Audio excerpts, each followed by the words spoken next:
but something of far less mass, and the gravitational theories are out and discarded. New concepts have to be involved which will show that the lawfulness of nature in the cosmos is identical to that in a hydrogen atom or in atomic processes. And when this is understood and worked out in full, it will be found that the physical processes of the Earth are quite different in geophysics of what it is present assumed, and that lawfully in certain periods, mostly during the ice ages, which occur every 200 million years, and there is a reason for that, the axis of the Earth suddenly tilts over.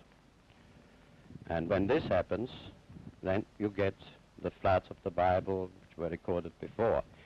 The tides, the ordinary everyday tides, have an explanation, even if the moon had almost no mass at all, because they are field effects. They're induced by cosmic pressures which exist in the field of our solar system.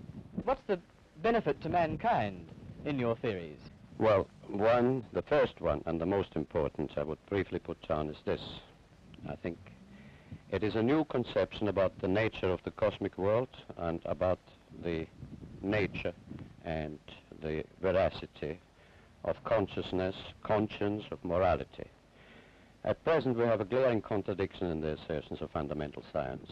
Scientists assert that they are completely uninhibited in their pursuit of truth, that they're completely uninhibited in their pronouncements, and that they produce for mankind, out of their knowledge or understanding, means which man can use according to his moral nature. So if the scientist produces a television set or a jet motor car, or a hydrogen bomb, it is up to the common man then to use it in a manner which he finds according to his human nature. Yet, the very same processes of dialectics of science also declare that morality, concept of man's moral nature, is an illusion, that it is merely behaviorism or something due to conditioned reflexes or to herd instinct. And this, of course, is a contradiction which must be resolved and must go out.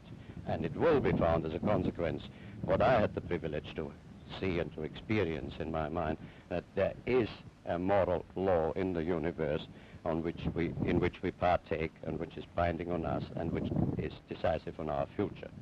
Now, in the practical aspects, when it is understood that the geophysical laws are quite different and that this tipping over of the Earth axis has occurred often, suddenly in the past, and will occur again, if the new view is elaborated, and I will not live long enough anymore to do that, it will be understood that the speed of light is not a universal constant, as it is now the foundation of science, that it is changeable.